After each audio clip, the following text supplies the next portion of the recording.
happy Friday. This is Pastor Chris Thompson again from Christ Central. Those of you who are very astute may realize that this is not a Friday at all. It's actually Saturday. And the reason why it's taken me so long to get this video out this week is we're doing construction, as you can probably see behind me. Putting up new screens with theme information and scaffolding, and it's been quite a bit of work. However, we're pretty excited about it, and so that's what I did all day Friday, and I'll be doing most of the morning today. However, I have committed myself to make sure that we send out a primer each and every week before Sunday. Well, this week is no exception.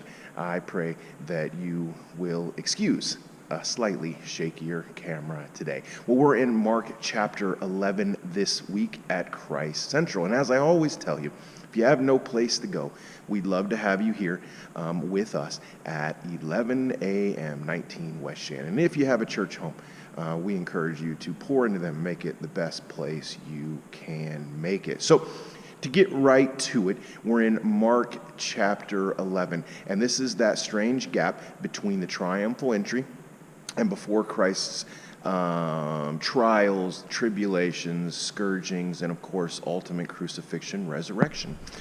There's a burial in there as well. So because of that, last week we talked a little bit about him cursing a tree. Well, this week they leave that location and they come back out and they see the tree again. And the tree is completely withered. And that brings us to Mark chapter 11. And I'll put it on the screen probably about right here. And it says this: as we're passing by in the morning, they saw the fig tree withered from the roots up. Being reminded, Peter said to him, "Rabbi, look, the tree in which you cursed was withered."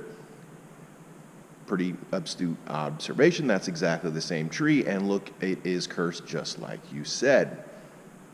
So Jesus has to answer that, of course, and he says this.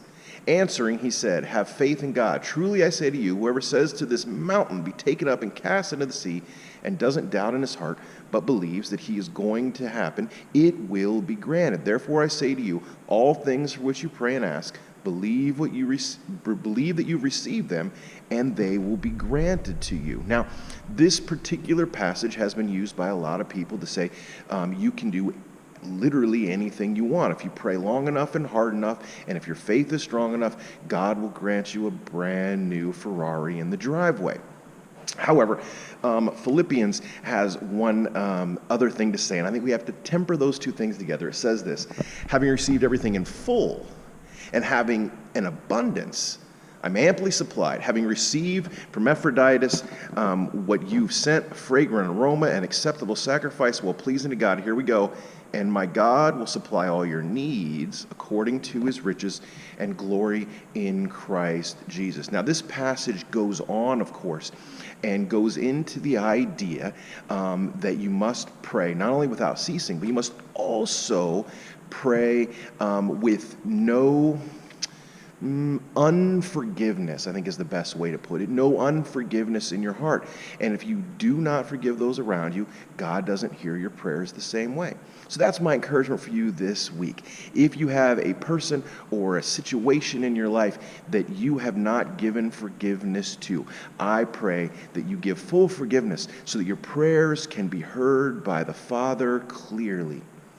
Well, this passage has been very encouraging to me this week, and I pray it has been to you as well. If you have any questions at all, you can hit the button below where it says comment and leave your comment. I'll be happy to respond to them.